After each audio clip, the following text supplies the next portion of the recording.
take off the 4 bolts, right? Yep, just the 4 bolts up top. And then there's gonna be one obviously just chilling. And there's gonna be another one at the bottom too. So pop off those 4.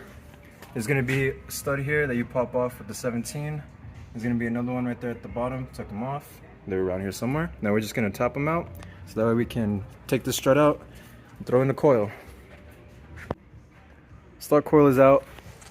Just popped out the 4 bolts and then the 2 camber bolts that go right there. Your brake line is obviously gonna be attached to it. On this side, it might be a pain in the ass, so all we had to do is just bend it to get it out. Wouldn't recommend, but go ahead.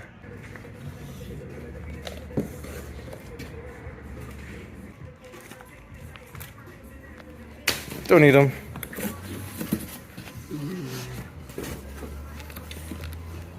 That's sick.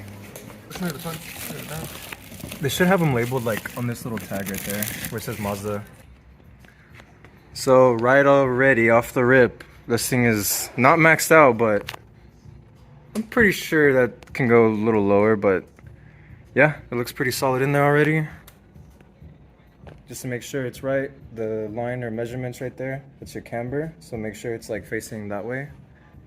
And it should be on right. Now we just need to jack it up and just put on those 2 bolts. Make sure your brake line is somewhat in later, but not right now. So 1 coilover officially on.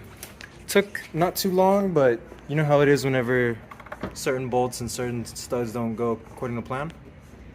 But brake line does not rub or come loose. She looks pretty good. Yeah. Oh, on the brake shoe. There you go.